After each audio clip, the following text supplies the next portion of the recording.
Hello, everyone. Welcome to the October 2024 episode of The Stew, the show where we talk about meaningful pieces of media we've consumed in the past month.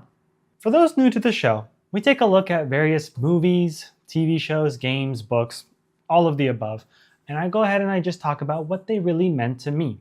As a video essayist, it's tough to put out a lot of videos when I have to work on an entire script, so this show gives me a chance to talk about various pieces of media in a more casual setting, without having to write a script for it. Oftentimes, I'll get many guests on the show to talk about these pieces of media. So if you ever want to get involved, check out the Patreon and the Discord in the description.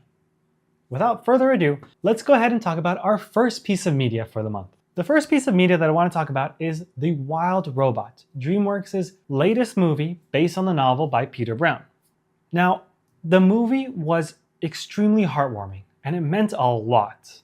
But I will say, the movie was a bit overhyped for me.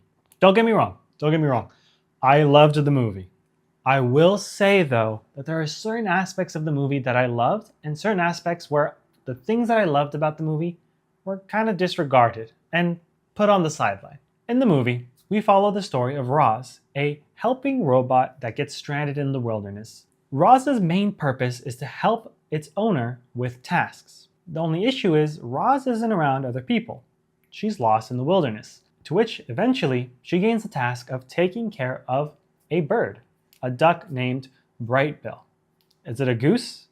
It's a goose, the silly goose. But anyway, I loved the film for portraying several parts of motherhood. You can find so much meaning in the movie when you look at it through the lens of motherhood, adoptive motherhood, and you can also look at it in the sense of purpose.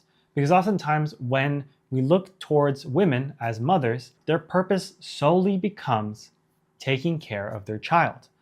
And I can really see that when the movie showcases the other helping robot that Roz goes and asks, like, how do I fulfill my task? How do I take care of my son, essentially?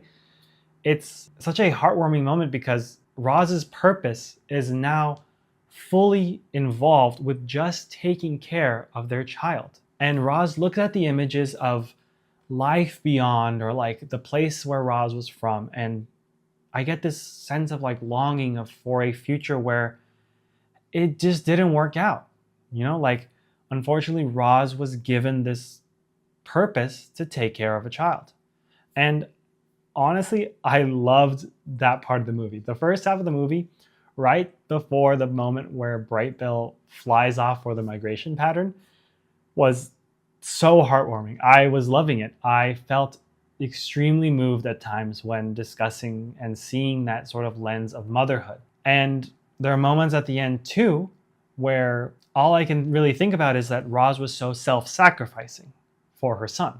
And it breaks my heart to see such a selfless being being treated in such a harmful way, because at the very core of it, Roz is not seen as part of the group, both because she's a robot and both because she adopted her child, even though she killed the parents, regardless. But it's just that, like, the responsibility of being a mother and being sort of seen as other throughout the film is very touching when the whole forest bands together and gets with Roz at the end.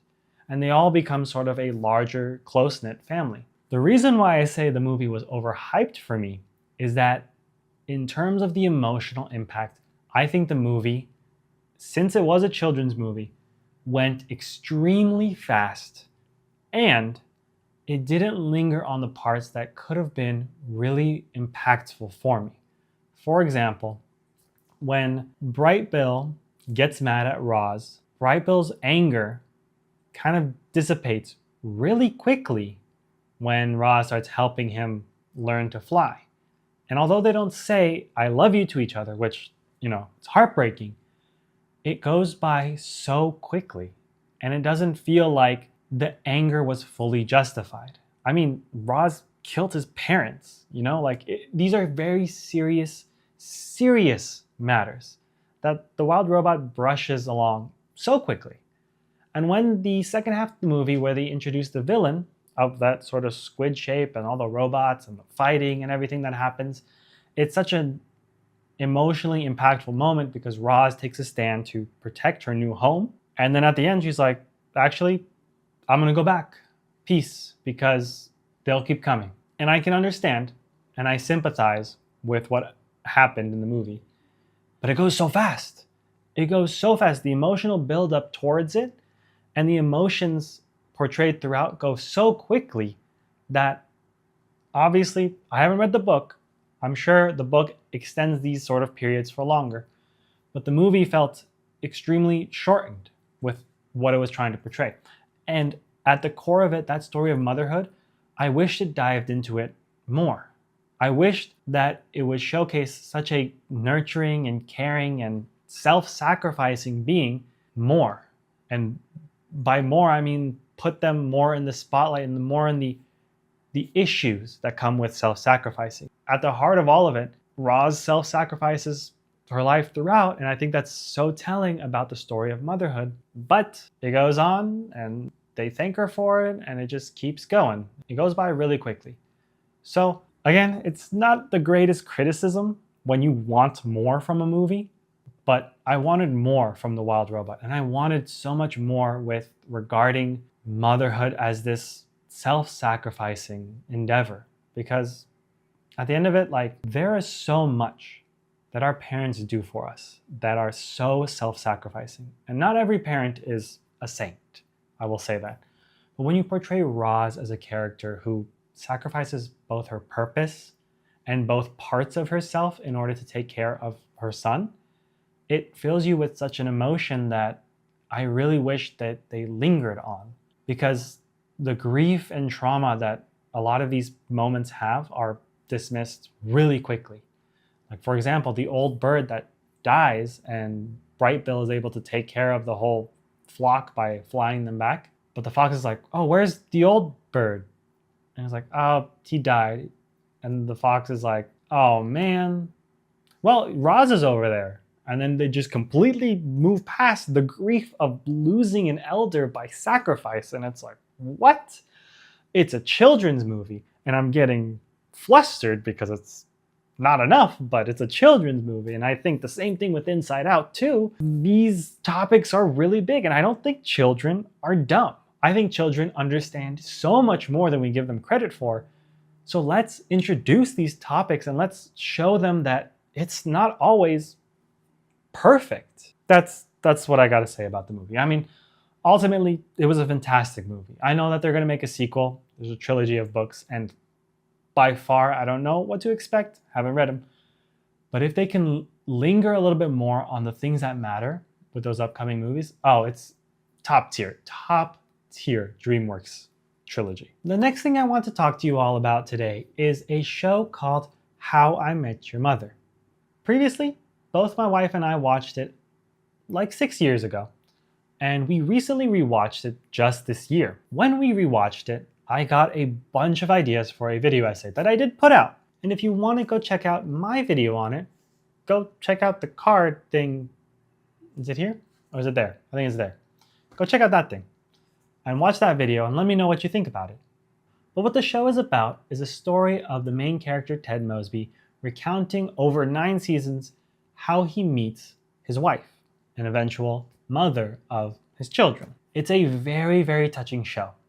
And both my wife and I love the show, even with all its problems, including some really bad stuff portrayed in the show and a bad ending that we are both not really for. But enough about me introducing it. I want you all to meet my wife, Sam. And we're going to talk about the show together. Today I'm joined by Sam, and I'm a writer. I'm currently working on my first novel called Project Train at the moment. And it's currently in its second draft right now. Looking forward to publishing it in the future. Yeah, really excited for that. But for now, we're going to talk about How I Met Your Mother. So we recently rewatched it this past month. This was the second time I'd ever seen the series from start to finish, and this was your third time. So the initial question that I have to ask you is just, based on all 3 times that you have watched How I Met Your Mother, what did it really mean to you? Well, I think I talk about when I watched it. Mm-hmm. So the first time I watched it, we weren't together. and I started watching it in community college. I'd met you, I think, halfway through when I was watching the show. So I started it before I met you. And at that time, I think the show really spoke to me about the importance of love, because the show is all about love, right? It's about Ted Mosby trying to find love and everyone else getting into relationships or being in relationships already. And it meant a lot for me in that sense, because at that point in time, I wasn't looking for love at all. I was very focused on getting to transfer out and getting through like all my academic goals and everything. I was very focused on that. And you were also there, you came along, and I think like the show showed me the importance of love. And then when I met you, I actually got to experience that for the first time. The actual, the happiness of being in love with my best friend. So it meant a lot for that, to be able to grow that relationship with you. But I think the show sort of like opened my mind to it more when it was something I wasn't looking for at all. Okay, so when you talk about it that way, has there been any other show that really talked to you about love and relationships in a way that you enjoyed the format and it got you to really think about it previously? I'm pretty sure there are other like movies that were like, because I do enjoy romance movies, Yeah. right? Like I'll think about Love, Rosie, for example. Like that's one of my favorite ones. And I think that also shows a great message about love and not letting it slip through your fingers and not being afraid of it. So that's definitely another one that like stuck with me too. But How I Met Your Mother was just a long show that really just focuses on love, right? And I think like other sitcoms like Friends and everything, or The Office, they do have love stories intertwined, but it's not the main focus of it. Like you have Jim and Pam in The Office, which is also a very sweet love story. And also one that I watched as well, right? And then in Friends, like you have Rachel and Ross, but it's not the main focus of their stories. But How I Met Your Mother, from the start, Ted is telling the story about how he met the mother, right? And that's just the string we follow along in the entirety. So that was for the first time. The second time I watched How I Met Your Mother, we were already together. And we watched it at UCLA. And now I was in a relationship. And now I was able to look at the show more so in how the couples supported each other through difficult times, which was not something I was paying attention to entirely the first time. And like we had gone through difficult times, and I feel like we were such a great support to each other. And seeing that was now what I was noticing in the show itself. And the third time, which is this last time that we watched it together, well, we're married now. So I think for this time, it was more focused on, how life as a whole changes as an adult. That was now the focus that I was looking at, because we are together, we're also married. And I think that we've built such a great foundation in our relationship. But now like the world changes when you're an adult. And that's definitely what I was noticing this third time around. Yeah. Just like, how it's hard to stay connected with friends when you don't live in the same area. How different career paths pull you in different directions. That was now the main thing. Or even deciding like, are we going to buy a home? Can we afford to buy a home? Like all these things that were just bigger questions that like I wouldn't think about in community college at all. Yeah. Or even at UCLA. Yeah. I mean, you bring up a good point. I think one of the really good parts about How I Met Your Mother is the length of it being 9 seasons, because when you start off the show, it really highlights your experience where you started off single and then you started off the second time in a relationship and then the third time married, right? And I think How I Met Your Mother is one of those shows that had grown over time to where all the characters sort of grew into themselves, and the way that they interacted with one another and the way that Ted would go into relationships changed throughout the series. Like even right before he meets the mother, spoilers, he finds, what's her name? Jeanette, I think it is. The one who sets his apartment on fire and stuff. I think it's Jeanette. I can't remember. I think it's Jeanette, the girl from The Bear. Yeah. Or he remarks that he shouldn't have gone into it, and ultimately that the way that he went into that relationship was very different from previous relationships where, he went with Victoria or Robin and stuff like that. So I think it's a really important distinction just to show that over time the characters changed, and you yourself watching it over time had changed as well. And even though that you changed, like you still got different things from the show, because I think the show still, besides all the problematic things that go on in the show, it is still a very heartwarming story. And I actually really love the format, being essentially told a story. And I love the narration throughout the show. But in terms of like my experience, I didn't get the chance to watch the show when I was single. I feel like if I had watched the show when I was single, I think it would have really showed me a lot of things about love and really emphasized a lot of things, which again, it's another reason why I did the video essay. It's, I really wanted to show and tell how much How I Met Your Mother affected me about love, because I grew up watching like some Bollywood movies and some rom-coms and stuff like that. But I think How I Met Your Mother was a very realistic depiction. And not only in the sense of like how a rom-com usually ends when they get together, or usually ends like a little bit after they get together.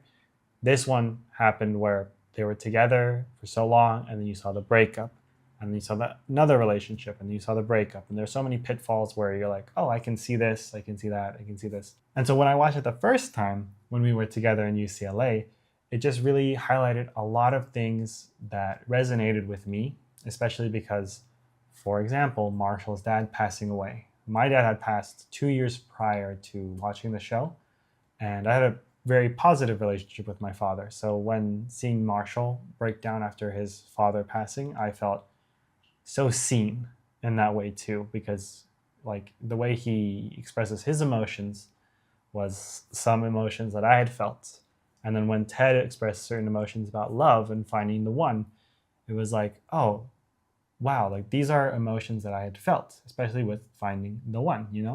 And so when I see that show portray those things in a certain light, it just reminded me like how privileged I was to have a good relationship with my father, to have a moment where I realized like, I'm with the love of my life. I'm not going to, jump between X number of relationships. I had already found the one, and I think it's a show that really opened my eyes when the first time I watched it. But the latest time that we watched it, I think it was so interesting to me because I took it as a show that I really loved and I learned a lot of life lessons for, especially because you bought me the phone case that had the quotes on the back. Yeah, and I really loved the lessons. But watching it this time, I went into it thinking like, I'm watching the show now not as like a first timer, but to see if it still holds up. Mm-hmm. And I feel like the thing that I really gleaned the second time is how it's narratively structured. Because going into making video essays now and ultimately writing my own books, which I am trying to write my own books as well, and watching you write your books and reading what you're writing, because it's amazing. But I really have that question is like, what did you think about the narrative structure when rewatching How I Met Your Mother? Have you thought about it in a different light now that you are constructing stories too? Yeah, for sure. Because like, again, it's not something I ever paid attention to from the beginning. Mm-hmm. But now that I'm writing, now I'm looking at that. So I think from the start, because Ted tells you that this is a story about how he met the mother, that's the string that is being pulled throughout the entire seasons, the entire season. So you give something for the viewer to grasp onto and get pulled along, right? I also like how, they keep you interested because they do drop little nuggets of information, essentially spoilers that, they're big spoilers, but you don't know how they got there. So it keeps you interested to find out, okay, well, how are they going to get all the way to that part, right? Yeah, the breadcrumbs. The breadcrumbs, yeah. And that's a really good way of it, right? I think, I was going to say this, but I don't think that it follows.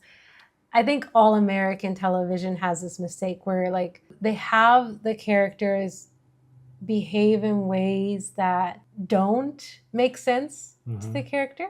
Yeah. And I guess like people could argue about this, but for me, like it doesn't make sense from what I perceive Ted Mosby to be, to just like how the ending ended up being, how he would just go immediately back to Robin and how she would just be okay with it. Like I feel like after everything and finding the one who was so similar to him and wanted the same things that he wanted, that he was still hung up on Robin. Yeah. So I was going to say like, oh, and how the characters make sense with their choices, but no, that show does not. Yeah. To me. Well, it's the same problem that I would see with like Game of Thrones, is that they had a very clear idea for the ending and they couldn't have done it in one season or for How I Met Your Mother, like what span of like 5-10 minutes Yeah. from when Tracy had passed away to him going back together with Robin.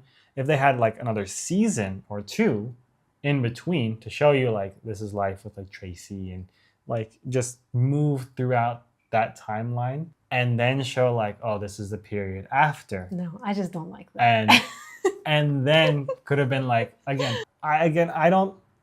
always not really liked Ted and Robin as Endgame, but it shows that like I think it could have been a little bit better. Maybe if you want to make it make sense. But I still just feel like it just feels like I think that this story is too close to home for the writers. And it just feels like Robin is some girl that got away and or rejected one of them or something. And they're just like that's just my feeling.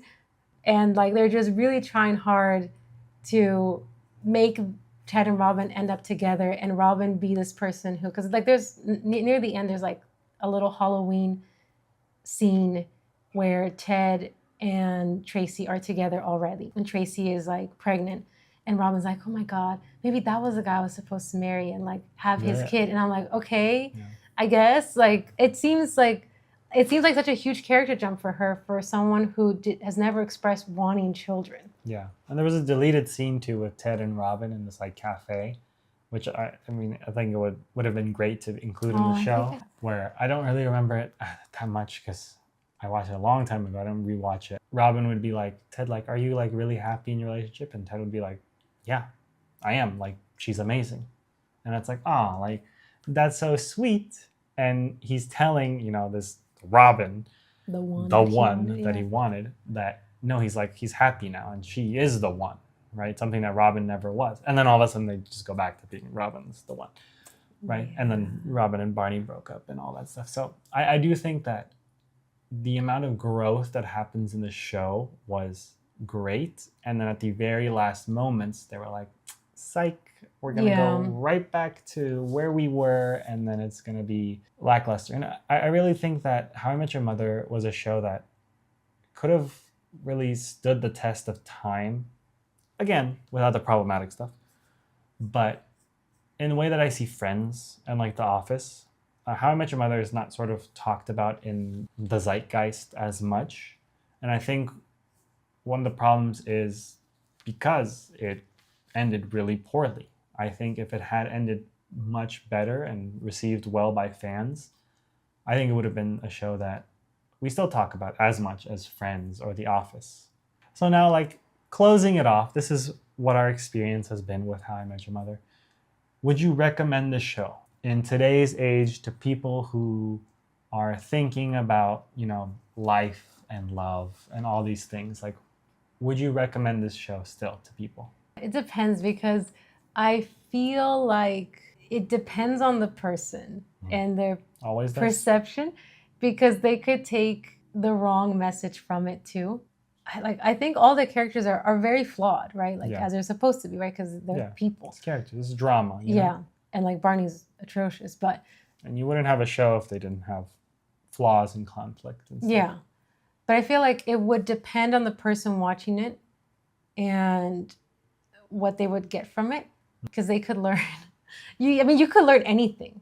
Honestly, from this show. Like there's so much to pull from, and like I think we've seen ourselves too, and how I explain my experience, that I got different things at different ages, and that's just because like where I was in life was just very different. And I know that like the Sam that watched How I Met Your Mother in community college like would not get what the Sam who is today got from it, So I think it could be a good show to learn from, but I guess it depends what you're learning from it. So it varies. So a lot of people could take the right message from it, the wrong message, or just just like wherever they are in life, they'll just take whatever they're ready for. Do you think it's a point at where they are in life, or a point of like sort of age? Because for example, like when I watched Breaking Bad for the first time when I was in high school, I didn't like it. I thought it was too much talking. I know. But then I rewatched it like a few years later, like when I was at least 7 years older, from a teen to now in my 20s. I was like, oh my God, this show is so good. This is really good. Even though like I had known everything was going to happen, like the writing and everything of it was really good. And I loved Breaking Bad so much more that I had grown older. But was it a more experience thing, or was it just an age thing to sort of appreciate, some dynamics and things? Because I mean, with age comes experience, and obviously maybe some relationships have already happened. Sometimes, but I don't think that I don't like to measure things by age all the time, because I feel like it's more based on the experience. Like you can have someone who's in their 50s who is, you know, less mature than someone who Yeah. is in their 20s. So I do feel like it is based on experiences that one has, because that's what shapes your perception anyway. Yeah. And like I'm thinking about this too. Like I feel like I'm someone who doesn't want children. You don't want children. Like we don't want children. We've got our dog. Yeah, that's more than It's enough. in the video.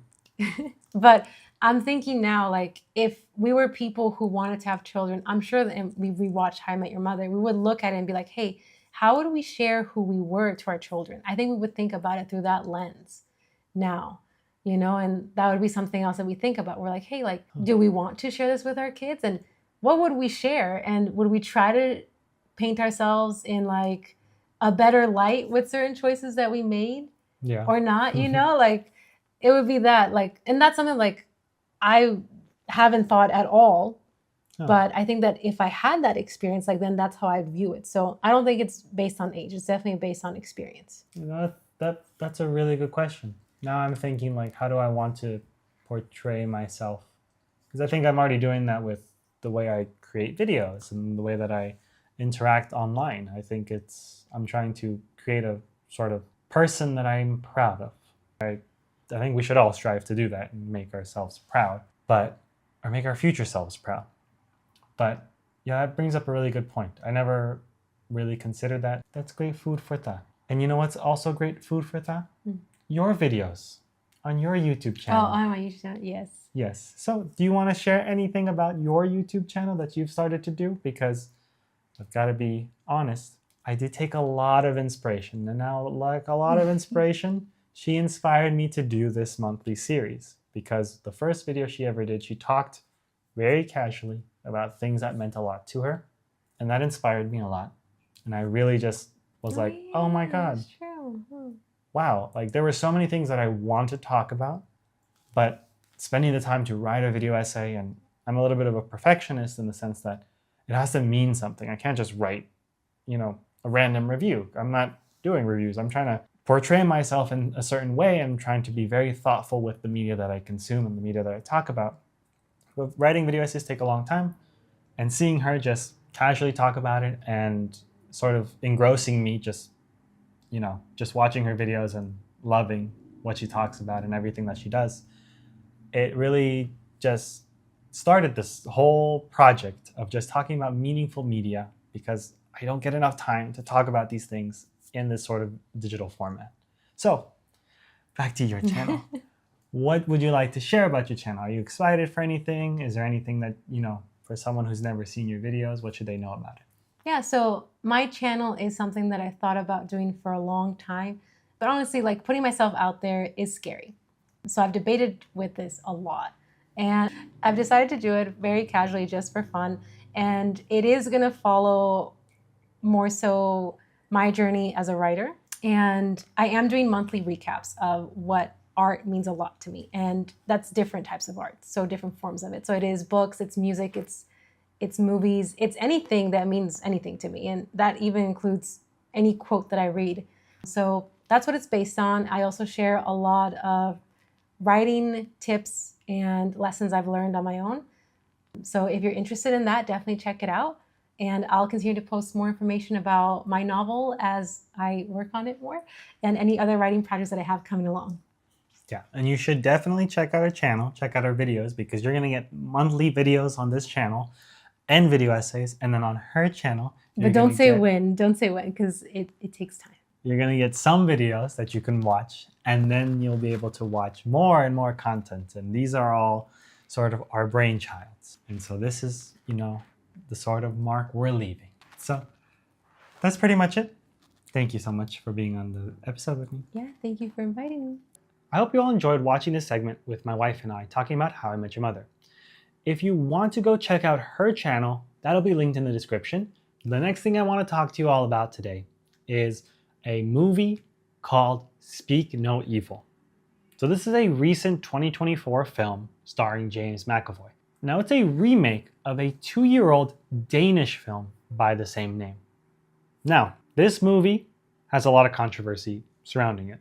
Let me unpack the controversy and give you my take on it, because ultimately there's a lot to unpack when it comes to Speak No Evil.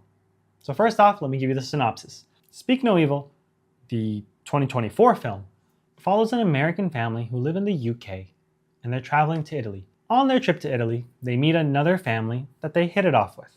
And at first, things seem pretty natural. The family invites them to their farm out in the middle of nowhere, and then things kind of devolve. What ends up happening is that the main characters, start noticing really problematic things with this other family, whose son is missing his tongue. Hence the name Speak No Evil, because he can't speak any evil. So, regardless, horrible things happen, fighting happens, and what ends up happening is you learn that the other family takes advantage of other tourists and get them to come to the farm, take advantage of them, usually take their money, kill them, and steal their child to do it all over again. It's a thriller of a movie. And I will say, I did enjoy the James McAvoy movie. I think it was very entertaining. And now the biggest controversy with it is the fact that it's entertaining. So when we think about the two movies, the 2024 film and the 2022 Danish film, they are both almost identical until you get to the ending. And now the ending of the movie is where things really branch apart. So I enjoy both versions of this film. The 2024 film with James McAvoy is a version of the film that I enjoy watching because it ends on a positive note. Whereas the 2022 Danish film doesn't end on a positive note. And now, for everything aside, the two films are both well done. I do think if you were looking to watch something for entertainment, the 2024 film with James McAvoy does provide that entertainment. But the 2022 film, however, provides more of an art piece. I think that film is much more trying to say something than to just be a movie that entertains you. So the main meaning and what it really means to me showcases that when you don't speak up for your boundaries, people can take advantage of you. So in both of the films, the other family, the murderers, take advantage of the main family by pushing their boundaries constantly. And so when you don't speak up about your boundaries, you're going to get trampled all over. And I love that messaging of the film. But the Danish film hammers that extremely harder because the family dies at the end. They lost everything. And they continue to lose because their child is taken. And it just shows you like the consequences of your actions. And it shows you that if you let these people take advantage of you, you are going to be lost. And there's nothing else you can do because they've taken all that they could from you. And why? Because they could. But the American version shows a very entertaining aspect of it because the family fights their way out of it and they make it at the end and they save everyone.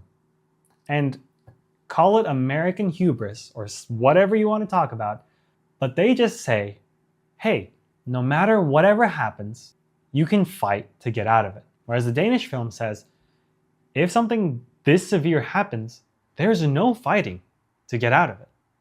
You screwed yourself. And I think it's two very distinct films where one tells you to be proactive, don't get in those situations, and one tells you that it's okay to be reactive, the American version, because at the end of the day, you can solve all your problems. And I understand that they want this film to be more entertaining. That's why they remade the film, which again, all remake conversations aside, it didn't really need a remake. It's 2-year-old. The Danish film was mainly in English too, most parts. I do say that watching James McAvoy, who's a stunning performer, And watching his version of the film leaves you with a more disappointing feeling, which is weird because they make it out at the end. But it's just trying to hammer home to audiences, which much more people saw the James McAvoy version because it was produced by Blumhouse Productions and had such a wider theatrical release. It was also that movie that you saw billions of ads for and you couldn't get James McAvoy's face out of your goddamn screen. But it makes me disappointed to see that our society is more willing to accept mistakes because you can always fix them. Whereas the Danish film says, hey, sometimes these mistakes are life-ending. And although that's a much more negative sentiment, I think we need to champion that a little bit more with many of these problems that we have today. Because if we don't champion, if we don't know those problems, if we don't prevent those problems from ever happening, then it's like, crap, we screwed ourselves.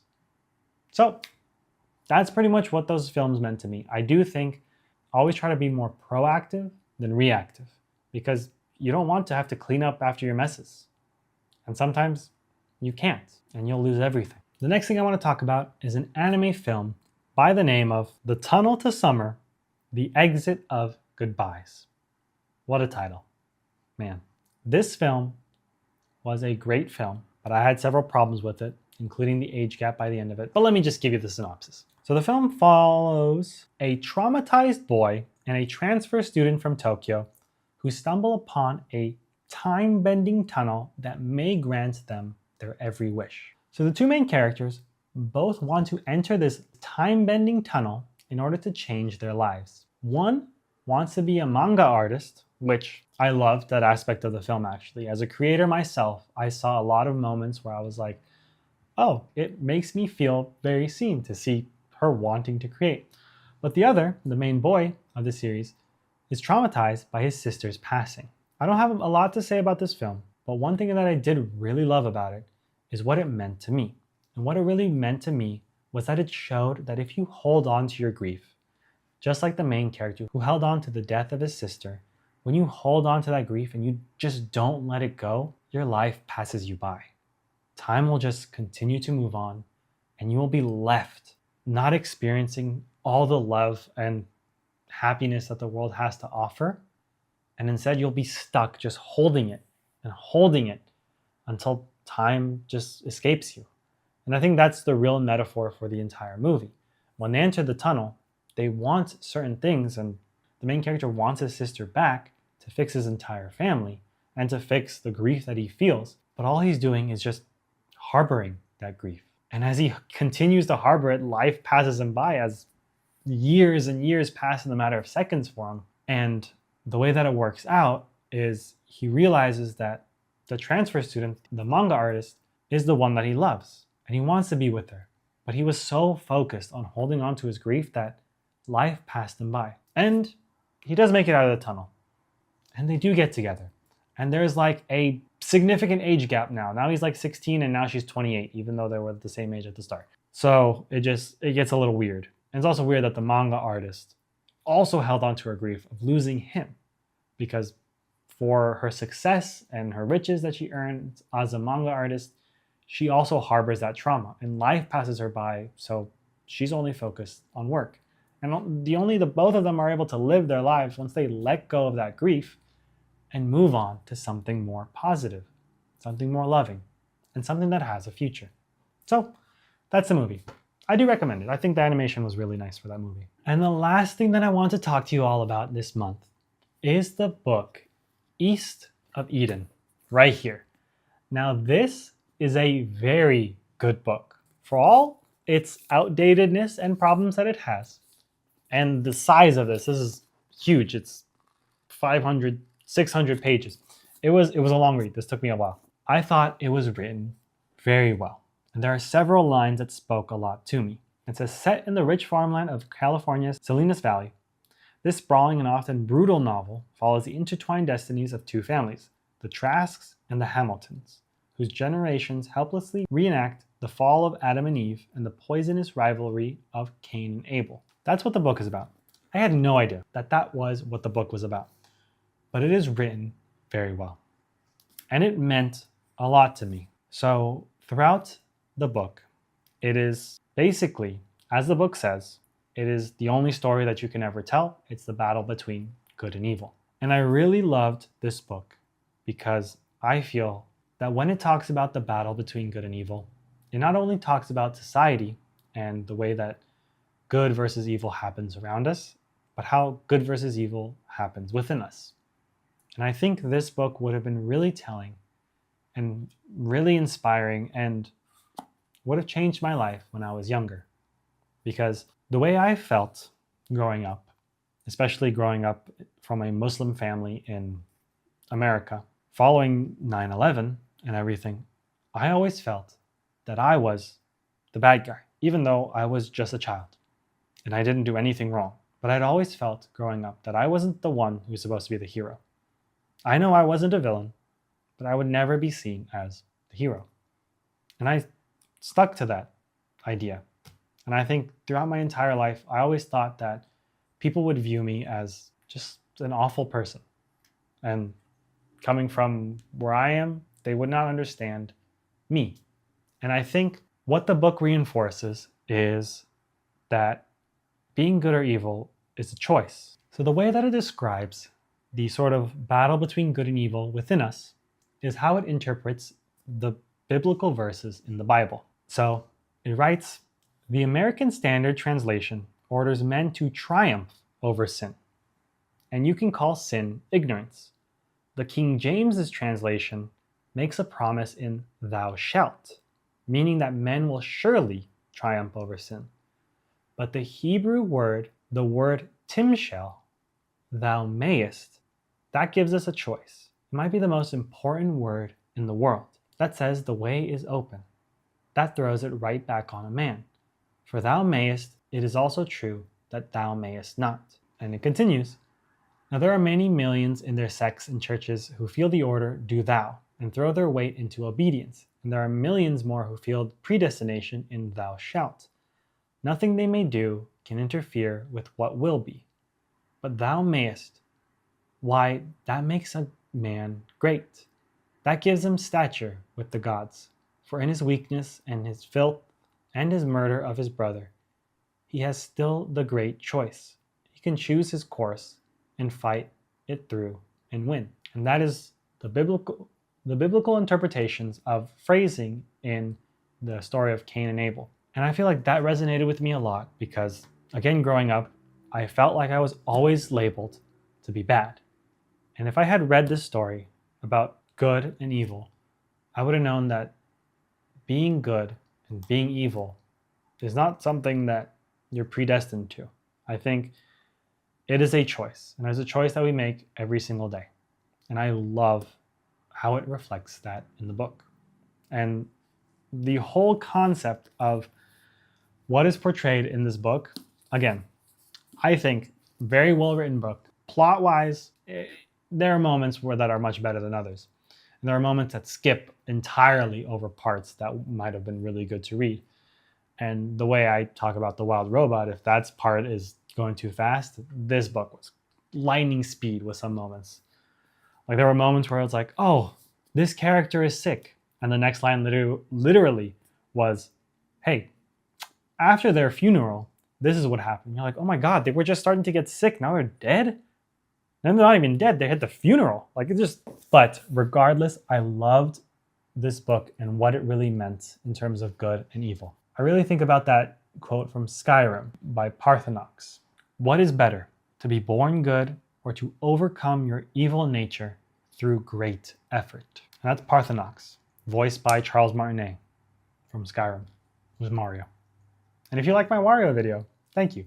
And it reminds me of that quote because I always thought that, just as the world is predetermined in some way and people's preconceived notions about other people are very specific in many different factors, I think the way that I was viewed was unfair. And though I have not suffered to extreme lengths because of the way I was viewed, I do think I would have enjoyed to be treated with a blank slate. And I think that's what we all need. I think it's obviously don't judge a book by its cover, but I think we're all capable of great goodness and great evil.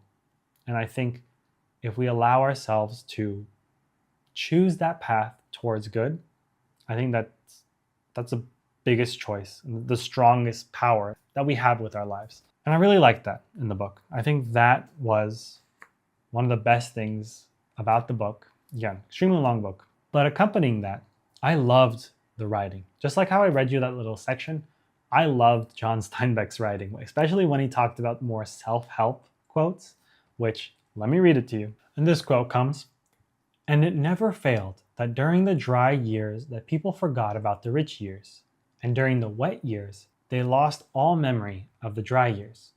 It was always that way." I'm like, oh, that's such a good quote. Just like you forget the bad times and the good, and you forget the good times and the bad. So that's an amazing quote that I love it. And there are so many quotes in the book that hit so hard that can be attributed to a lot of factors in today's world. One of them being this quote. It says, "Men do not trust themselves anymore.